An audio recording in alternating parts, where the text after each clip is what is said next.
March 31st, 4:15 in the afternoon, going to visit a client. I'm on the freeway, stop and go traffic on I-45 near the Woodlands, and all of a sudden I hear this screeching noise. And I'm thinking, oh, someone's going to get hit. Look in the rearview mirror, it's going to be me. And I got hit really hard. I had my seatbelt on, I had my head back, I sit properly in the car, I use good ergonomics, and wham!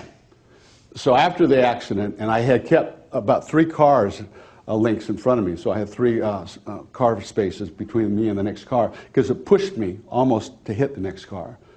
But fortunately I had a good space, so it was just my accident. Pulled over to the side, and the lady comes down to me, and she said, well, the first question I said, because I was pretty shook up, what happened? She said, well, I was distracted and you stopped. I said, well, it's stop and go traffic. I said, why were you distracted? She said, well, I was on my cell phone. Like, hey, don't you understand? I'm on my cell phone. You know, that's why I was distracted. You can't be on your cell phone when you're driving. But most important, the lessons that I share with you today will help you be safer, and that modeling of that behavior will be done by your employees.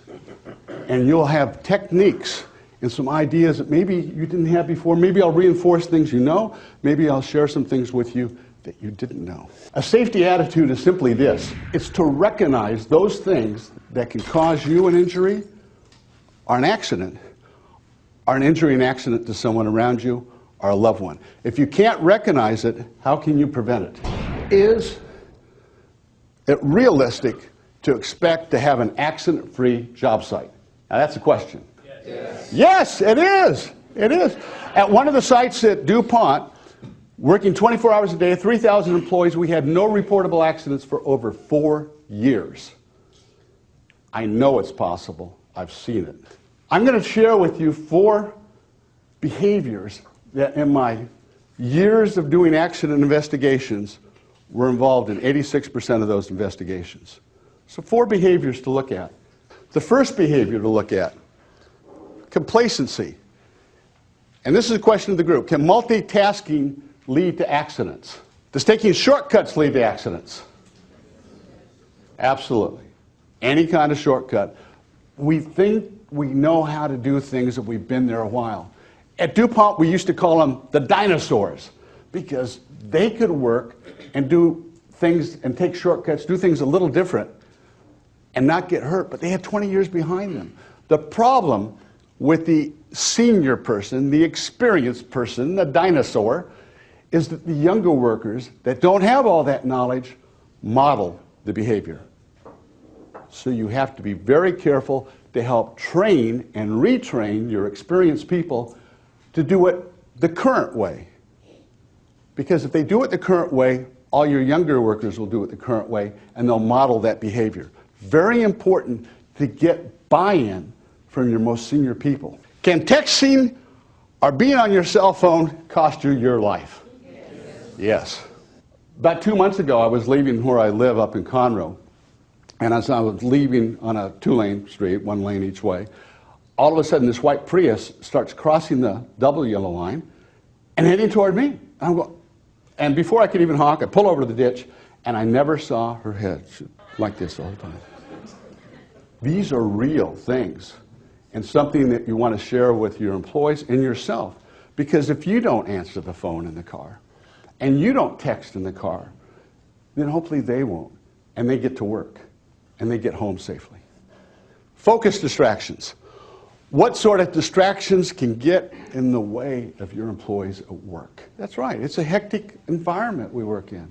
It's a hectic environment you work, especially in the kitchen, a small place, a lot of things going on. Fatigue. Anyone you know? Okay. Can insufficient sleep and poor diet result in a lack of focus at work? How many? We agree with that? What's the most important meal of the day? Breakfast. And I put this up here. Does travel affect your internal circadian rhythm? Yes. Let's say you had to travel through a couple of time zones and you go to work immediately. Remember that your focus is going to be a little less. It's not going to be the same. Your employee comes back from a vacation, and that vacation was in Florida or California, where they've gone through several time zones. It's going to take them a few days before they get back to their normal focus, their normal circadian rhythm, the biological clock within us. Knowledge decay. Can keeping current prevent accidents and save lives? Yes. Keeping current in safety, keeping current in their practices absolutely prevents accidents and can save lives. And can an employee doing a repetitive action lead to an erosion or relaxation of safety standards? Yes, because anytime we do a repetitive action, that was one of the key things that we worked at day in and day out. We always said it doesn't matter how good you were yesterday, it's what today is. And we had people working around terrible things that one little sniff would do you in. But they've been there 20 years, so they thought they were immune. They weren't immune to it. Every day they had to focus on safety, just like in your kitchen. It doesn't matter how safe you were yesterday, it's what today brings. You have to be safe every single day and every single hour. It has to be on your mind. And that's why I said that paradigm shift was so important, because we have to think about safety 24/7. Because if we're thinking about safety at home, and we model that when we drive to work, and we're safe at work, it's a core value.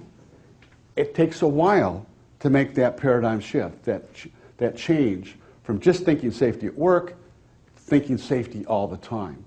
Thank you very much. I'm Chris Loomis.